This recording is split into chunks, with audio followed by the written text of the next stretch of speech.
नमस्कार। आप सभी का एक बार फिर से स्वागत है हमारे चैनल भक्ति ज्ञान में। आप सभी को होली की हार्दिक शुभकामनाएं। आइए मिलकर सुनते हैं होलिका दहन की पौराणिक कथा। प्राचीन काल में हिरण्यकश्यप नाम का एक बहुत ही शक्तिशाली असुर राजा था। उसने ब्रह्मा जी की घोर तपस्या करके एक विशेष वरदान प्राप्त किया था कि मुझे ऐसा वरदान दीजिए कि ना तो मुझे कोई मनुष्य मार सके और ना कोई पशु, ना मैं दिन में मरूं और ना मैं रात में मरूं, ना घर के अंदर मरूं और ना ही बाहर, ना किसी अस्त्र से मरूं ना किसी शस्त्र से। इस वरदान के अहंकार में उसने स्वयं को ईश्वर घोषित कर दिया और अपने राज्य में भगवान विष्णु की पूजा पर प्रतिबंध लगा दिया। हिरण्यकश्यप का पुत्र प्रहलाद बचपन से ही भगवान विष्णु का परम भक्त था। असुर कुल में जन्म लेने के बाद भी उसके मुख पर सदैव नारायण का ही नाम रहता था। हिरण्यकश्यप ने प्रहलाद को दैत्य गुरुओं के पास शिक्षा लेने भी भेजा ताकि वो राजनीति और असुर विद्या सीख सके, लेकिन प्रहलाद का मन केवल भक्ति में ही लगा रहता। जब हिरण्यकश्यप को पता चला कि उसका अपना पुत्र विष्णु की पूजा करता है तो वो बहुत ही क्रोधित हुआ। हिरण्यकश्यप ने अपने पुत्र प्रहलाद को भक्ति मार्ग से हटाने के लिए कई प्राणघातक प्रयास किए। उसे ऊंचे पर्वत शिखरों से नीचे फेंकवाया गया, उसे विषैले सांपों के बीच छोड़ा गया, मत वाले हाथियों के पैर के तले कुचलवाने की कोशिश भी की गई और गहरे समुद्र में उसे डुबोया गया।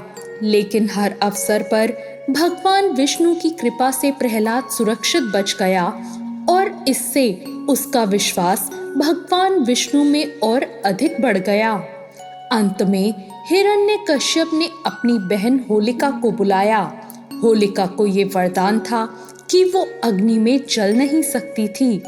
उसको वरदान से एक ऐसी ओढ़नी मिली थी जो अग्नि में नहीं जल सकती थी। हिरण्यकश्यप ने अपनी बहन के साथ एक योजना बनाई। हिरण्यकश्यप की आज्ञा से होलिका प्रहलाद को अपनी गोद में लेकर एक जलती हुई चिता पर बैठ गई और उसने स्वयं वो ओढ़नी ओढ़ ली। प्रहलाद निर्भय होकर नारायण भगवान का नाम जपता रहा।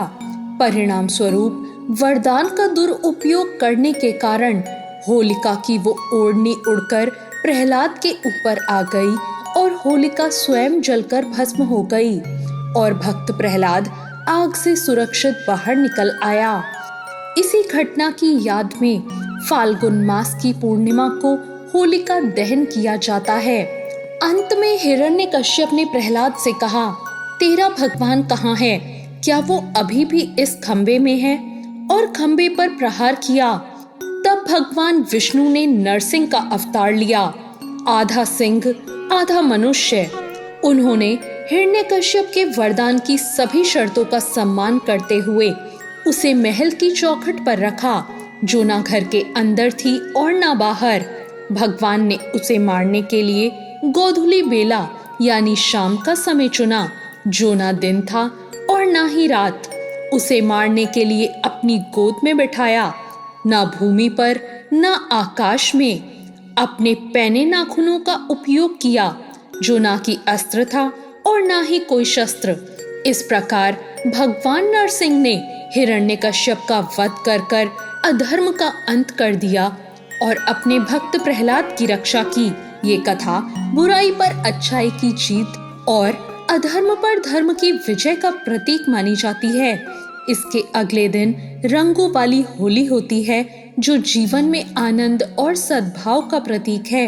इस साल होलिका दहन 2 मार्च को मनाया जाएगा। होलिका दहन का शुभ मुहूर्त शाम 6:22 से रात 8:50 तक रहेगा। इस समय विधि विधान से पूजा और दहन करना शुभ माना जाएगा।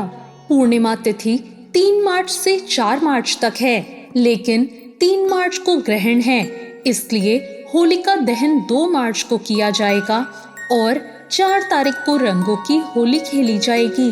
तो ये थी आज की कथा और जानकारी। आपको ये कथा कैसी लगी कमेंट करके जरूर बताएं चैनल को सब्सक्राइब करें, वीडियो को लाइक करें। धन्यवाद।